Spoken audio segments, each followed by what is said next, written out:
ચૂંટણી નજીક આવે અને સાથે જ વિવાદો પણ એક પછી એક સામે આવવા લાગે. આ હવે નવી વાત નથી રહી, પરંતુ સવાલ ત્યારે ઊભો થાય છે જ્યારે વિવાદ સીધો ચૂંટણી પ્રક્રિયાની નિષ્પક્ષતા પર ઊભો થાય. રાજ્યભરમાં વિપક્ષ સતત આક્ષેપો કરી રહ્યો છે. સત્તા પક્ષના ઇશારે ઉમેદવારોના ફોર્મ રદ કરાવવામાં આવી રહ્યા છે અને હવે આ જ મુદ્દે ભાવનગરમાં એક મોટું રાજકીય તોફાન ઊભું થયું છે. કુંભારવાડા બેઠક પર કોંગ્રેસના ઉમેદવારનું ફોર્મ રદ થતાં માત્ર એક ટેકનિકલ મુદ્દો આ નથી રહ્યો, પરંતુ મુદ્દો સીધો ચૂંટણી પંચ અને મંત્રી સુધી આંગળી ઉઠી રહ્યો છે. શું આ નિયમોની કાર્યવાહી છે કે પછી રાજકીય ગોઠવણ? આવો વિગતે વાત કરીએ આ અહેવાલમાં. નમસ્કાર, હું છું ચિરાગ વર્ષાબેન. આપ જોઈ રહ્યા છો સ્વમાન. સ્થાનિક સ્વરાજ્યની ચૂંટણીને લઈને રાજ્યભરમાં રાજકીય માહોલ ગરમાઈ ગયો છે અને ગઈકાલે ઉમેદવારી ફોર્મ ચકાસવાની અંતિમ તારીખ દરમિયાન અનેક સ્થળોએ વિવાદો સામે આવ્યા હતા. એવામાં ભાવનગર શહેરમાં કુંભારવાડા બેઠક પર કોંગ્રેસના ઉમેદવાર અરવિંદ પરમારનું ફોર્મ રદ થતાં ભારે હોબાળો મચ્યો હતો અને ચૂંટણી અધિકારીઓએ કારણ આપ્યું કે ઉમેદવાર દ્વારા દાખલ કરાયેલા ગુનાહિત ઇતિહાસના એફિડેવિટમાં ખામી હતી અને તે સમયસર યોગ્ય રીતે પૂર્ણ ન થતાં ફોર્મ રદ કરવામાં આવ્યું.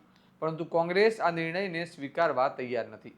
કોંગ્રેસના શહેર પ્રમુખ લાલભા ગોહિલે સીધા ચૂંટણી અધિકારી પર ગંભીર આક્ષેપો લગાવ્યા છે. તેમણે કહ્યું કે ભાજપના ઉમેદવારોના ફોર્મમાં ખામી હોવા છતાં તે માન્ય રાખવામાં આવે છે, ત્યારે કોંગ્રેસના ઉમેદવારોને નિશાન બનાવી તેમના ફોર્મ રદ કરવામાં આવે છે. આ સાથે જ તેમણે રાજ્યના કૃષિ મંત્રી જીતુ વાઘાણી પર પણ આક્ષેપો કરતા કહ્યું કે પહેલા ધમકી, દબાણ અને પોલીસનો ડર બતાવવાનો પ્રયાસ થયો અને જ્યારે તેમાં સફળતા ન મળી ત્યારે ચૂંટણી અધિકારીને મેનેજ કરી આ કાર્યવાહી કરવામાં આવી છે. સાંભળો લાલભા ગોહિલ શું કહી રહ્યા છે. ભારતીય જનતા પાર્ટીનું ચૂંટણી પંચ કપટ બની ગયું સાબિત થાય છે.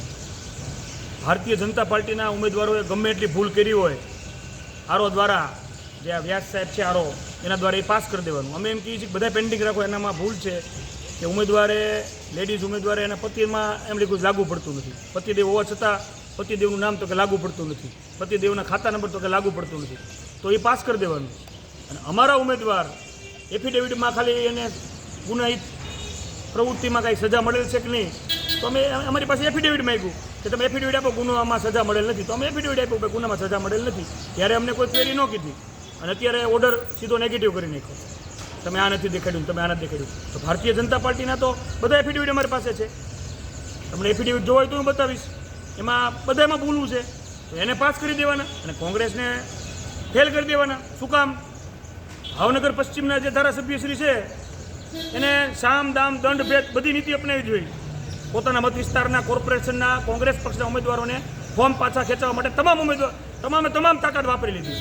અને આપ સૌ જાણો છો, રૂપિયાની ઓફર હોય, પોલીસની ધમકી હોય, તમામ વસ્તુ ઉપયોગ કરી લીધો, છતાં કોઈ ન માન્યું.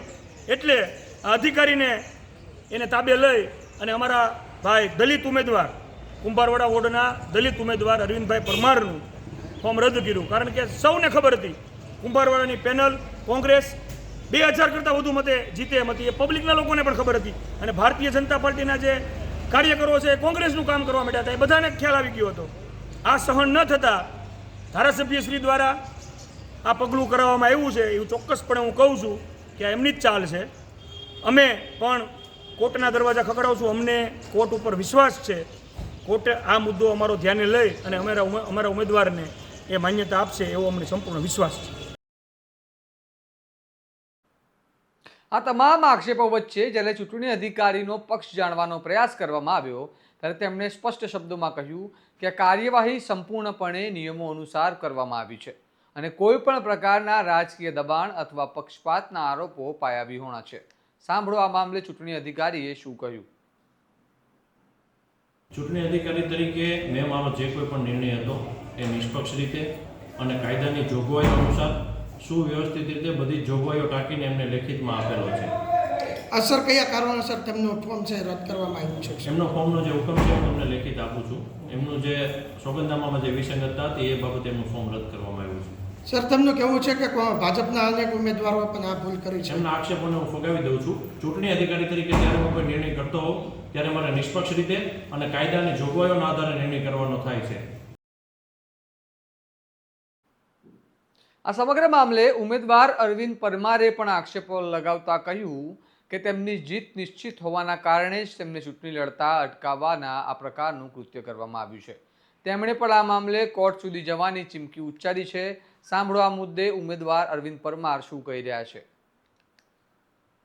હું તમને કહું એટલે ટ્રાફિક પોલીસવાળાને જો દંડ કરવો હોય તો ગમે એમ દંડ કરે. એની પાસે લાઇસન્સ હોય, પીયુસી હોય, હેલ્મેટ હોય, તો કે હવા કેમ ઓછી છે એમ કરીને પણ દંડ કરતા હોય છે. આ બહુ સીધી વાત છે.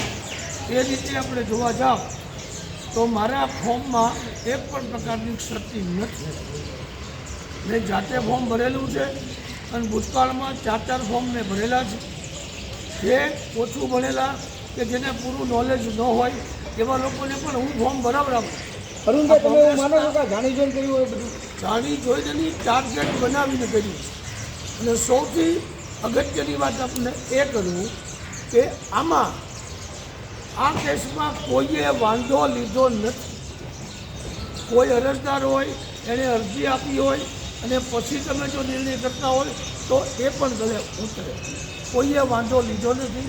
માત્ર ને માત્ર ટાર્ગેટ બનાવી ભાવનગરના 2 નંબરના કુંભારવાડા વોર્ડમાં ભારતીય જનતા પાર્ટી હારી જવાની છે. એ બીકમાં ને બીકમાં 2 ગોકાળા થઈને એકાદ 2 ઉમેદવારના ફોર્મ કેન્સલ થાય તો એ કરવાનો કારસો એમને નથી. હજી ગમે એટલા પ્રયત્નો કરે, હજી અમે ડરવાના નથી. અમારા નેતા રાહુલજીએ કીધું છે ડરો મત. હજી અમે હાઈકોર્ટના દ્વાર ખખડાવીશું અને ન્યાય લઈને પૂરો કરશું. આ સમગ્ર ઘટનાએ હવે એક મોટો પ્રશ્ન ઊભો કરે છે. જ્યારે ચૂંટણી સમયે જ વિપક્ષ ચૂંટણી પંચ અને સત્તા પક્ષ પર આકરા પ્રહારો કરે અને આક્ષેપો લગાવે ત્યારે લોકશાહીની વિશ્વસનીયતા પર સીધો પ્રહાર થાય છે. શું ખરેખર નિયમોનો સમાન અમલ થઈ રહ્યો છે કે પછી ક્યાંક ને ક્યાંક ભેદભાવ થઈ રહ્યો છે? હવે જોવાનું રહ્યું કે આ મામલે કોર્ટ સુધી પહોંચે છે કે નહીં, અને જો પહોંચે છે તો શું કોઈ મોટો ખુલાસો થાય છે? કારણ કે ચૂંટણી માત્ર પ્રક્રિયા નથી, તે વિશ્વાસ છે, અને જો વિશ્વાસ તૂટે તો આખી વ્યવસ્થા પ્રશ્નમાં આવી જાય છે. આ મામલે તમારું માનવું શું છે? અમને કમેન્ટમાં જણાવો. અને આવા જ વિશ્લેષણાત્મક અહેવાલ માટે સ્વમાન સાથે જોડાયેલા રહો. નમસ્કાર.